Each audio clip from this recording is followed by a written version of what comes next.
Hello everybody and welcome back to what is a very awesome episode of Microsoft Flight Simulator, where today we are in the Pimax Crystal Light. This is the newest release from Pimax and it is designed for PC users only and at an amazing price. So let's get started and talk about it because there's a lot to discuss.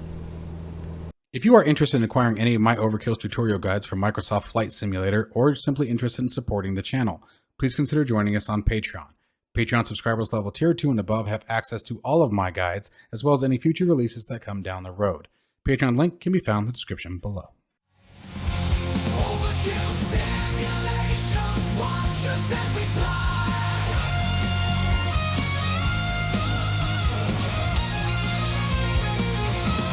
Overkill simulations, a thrill will never die. Alright guys, so first off, as you guys can see, we are back in the WB Sim Cessna 172 with the CLS 60 yoke, and we have added quite the immersive factor here by adding the Crystal Light. Now I know that you guys are probably going to hear my voice sort of fade in and out as I'm looking around, so forgive me for that. I forgot to hook up the new microphone that I have specifically for VR. Today I'm not focusing too much on procedures, things like that. We're just flying around and sort of tooling around and enjoying the Crystal. Now, let's talk about the Crystal specs, right? So it has the same resolution as the Crystal itself. However, it is a little bit less feature rich in the aspect that it no longer has the battery pack, which means it can no longer be used standalone. It does not have the eye tracking in it, although I believe that is an option that can be used later on. And other than that, you guys, those are the big key points that I want to hit as far as the feature differences. It is PC VR only, and it is perfect if this is all you're wanting to do. Now, it does still come with hand controllers and things like that, so if you guys want to do things like Beat Saber or any kind of stand-up game, you can still do that. The cord is pretty darn long, I would say. Pretty comparable to everything else. I believe it is 10 feet if I remember correctly, you guys. I'm not too concerned about the cord distance for me as I use it only in the cockpit. But the big thing to understand about it, you guys, again, is the price point. If you're not looking for all the bells and whistles, this thing is absolutely perfect. Configuration setup was seamless. I literally plugged it in, updated the Play tool, the Pimax software, it updated the firmware on the headset, and I launched the simulator and was up into the races. Now, the one thing that I did still do was use the OpenXR toolkit. I will use that as long as humanly possible, and I am way high in my altitude, so let's go ahead and descend a little bit. But it is flawless. Everything is working absolutely perfect. The head tracking is flawless. You still have the option to do a tap on the headset and engage the pass-through camera. You simply tap it back once again, and you are back inside the sim. Now, it can't really be used for mixed reality. That is something that Pimax is focusing on a little separately. They are developing a mixed reality faceplate that is supposed to have high definition cameras. Whether or not that is going to be available for the Crystal Light, I believe it is a yes, but I don't have confirmation on that at the time of this video, so please keep that in mind. The price point on it, you guys, is just around $700 US, which makes it, in my opinion, the cream of the crop for its price point and what you get. It has the best resolution, the best coloring, the best displays of any other headset that is currently even remotely close within inside of its price point. And I can't recommend it enough. Now, I have stated multiple times I am a Pimax fanboy. But how do you become a fanboy? You become a fanboy by purchasing something and loving it so much that you want to buy it again. I have stated on multiple occasions that Pimax has had a history of releasing things too soon. And I think with the Pimax Light, or the Crystal Light, they actually nailed this one. I have not experienced any issues with it thus far. Again, the setup was very, very seamless and flawless. And the picture and resolution and graphic settings so far for Microsoft Flight Simulator have been a very, very smooth experience. This is a terrible approach, by the way, if you guys can't tell. This is what happens when you're focusing on something other than flying. But, so speaking to the simulator settings, I use the default high preset. So all I did was go into my graphics options, set the preset to high, and ran it. Ultra is a bit much for the RTX 4080 and my Ryzen 9 3900 XT. Unfortunately, my processor is starting to show its age, guys. It is not so much the graphics card of why I have issues, it is absolutely the processor. I am always limited by main thread. So if you have a better processor than what I use, here's one of my famous space shuttle approaches. If you have a better processor and an RTX 4080, you will absolutely be thrilled with it and can probably kick the graphics settings up much, much higher. The sweet spot is right as it was just with the Crystal. Again, it's using the same lenses and has the same resolution as the Crystal. The only thing, again, that's missing is it doesn't have the eye tracking and it doesn't have the ability to be standalone.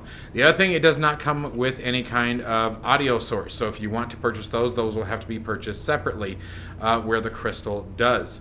So there are a lot of differences. Now keep in mind, a lot of people have reported that they are unable to get a hold of the Crystal if you want. Oh, grody.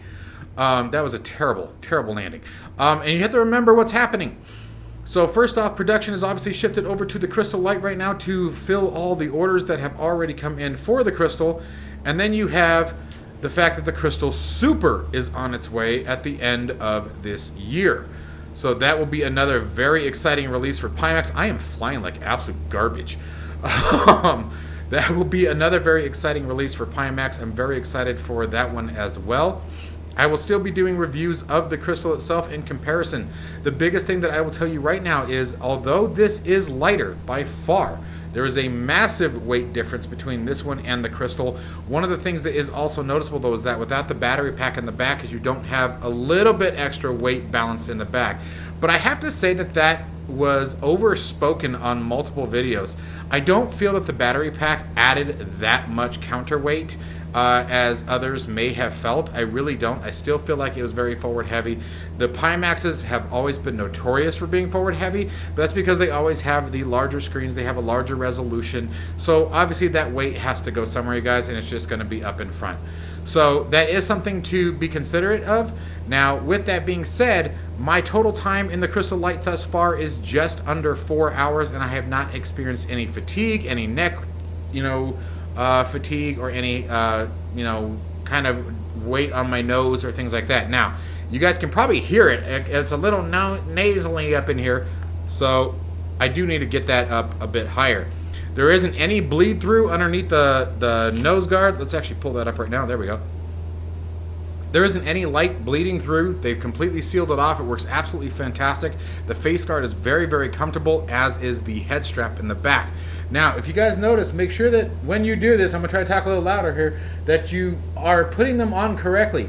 This is where it should go. It needs to go underneath the crown or base of your skull here. This is where it should be supporting you. You bring it down here and then tighten it up so it brings it under here. If you're up here, you will get a little bit more fatigue and probably some more, pain or discomfort after some time of use. And it'll just be weird trying to figure out how to get it comfortable. But you guys, this thing is absolutely spectacular. They've done a fantastic job, and it really shatters anything else currently on the market within the same price point. It is very simple. Again, I give them credit for that. They've really taken the time to say, all right, well, how do we reach the PC VR user who isn't looking for all the other bells and whistles? For a seated player, if you are doing any kind of seated VR, this thing is absolutely perfect. If you are looking for more of a stand-up situation, I'm going to say first, you're still going to want an extension cord of some sort. I don't feel like the cable is long enough to truly support that. Something like Beat Saber or something like that, you're probably okay. But if you're doing anything beyond that, if you're doing anything where you may have to move around, like some of the combat shooter games, etc., you might want to still look into an extension or spend the extra money and get the Crystal. The Crystal is really slick with that, you guys, and remember they also have a couple of different tools coming out that are going to increase, or I should say reduce the latency of the wireless use with the Crystal. It's not going to be perfect, but it will certainly make a big difference.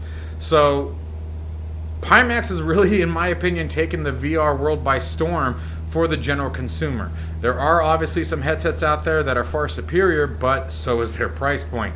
For example, why can I not think of their name? There is a $4,000 headset out there right now, and they're the ones who just dropped out of the consumer market, and the name is on the tip of my tongue, and it is gone. So if someone wants to throw that in the comments, you guys will probably know exactly who I'm talking about. Anyway, I don't know why it's gone. It is gone. Like, it is just not, it was on the tip of my tongue, and they're out of there. But anyways, you guys, so the Crystal so far has been, or the Crystal Light so far has been absolutely a flawless experience. I really don't know what else to say beyond that. I have to give them the credit where the credit is due. Again, yes, I am absolutely a Pimax fanboy. I have been. I want to remind everyone that I have purchased myself every single Pimax release up until the Crystal. The Crystal was the first one that was ever provided to me by Pimax themselves, which I am exuberantly grateful for. If that's even the correct use of that word, it doesn't really sound right, but you guys get what I'm getting at.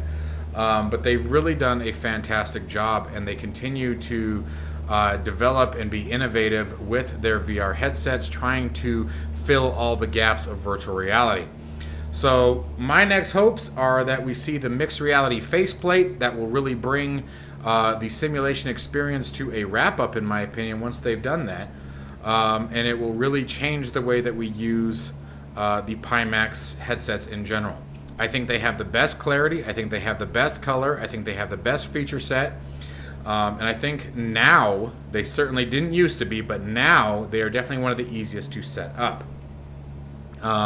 Even if you're using Steam VR, which I do not recommend, I will never recommend Steam VR to anyone. Whether you are on Oculus, Reverb, Pimax, I do not care. I will never ever recommend that you use Steam VR. Always use OpenXR whenever possible. I know that that tool is no longer under support, but if memory serves, guys, something to think about. I do believe the developer has stated that if any game-breaking changes have happened and he has to fix it, he will release a public release of that as well. And if memory serves, he is a Pimax user. So keep that in mind. There could be a couple of benefits there. Hopefully VR game developers will just get to a point where OpenXR is no longer required, but I do want to throw that caveat in there as well that I am using OpenXR. It is the best way to go. It is the most lightweight, gets all the fluff and garbage out. The Steam VR API is just, it's very clunky at best in my personal opinion. Oh, we're getting bouncy. So keep that in mind as well. We're going to do a very ridiculous approach here to wrap things up. But to Pimax, once again, fantastic job. You guys have knocked this one out of the park. The weight is great. The comfort is great. The visuals are great. The setup was easy. Oh, by the way, we're using inside-out tracking. So we are not using this with the base station, although that is an option, I believe. So you don't need to worry about buying base stations or having to configure those as well. You just get to plug it in and get rolling. Let's go flaps 2. Let's get that nose down. This is garbage. God, who taught this guy to fly? And I'm going for my pilot's license? I should stick to a cab driver. I've never been a cab driver. But maybe I should take that up, because this flying is absolutely awful. Whoa, and we're going to stall it right here. And once again, just another shift in the situation. I will compliment these two devices together right away. The CLS60 force feedback yoke in virtual reality is an absolute game changer. Now we're going to add one more mix to this later on this week, and we're going to bring the motion simulator back to life.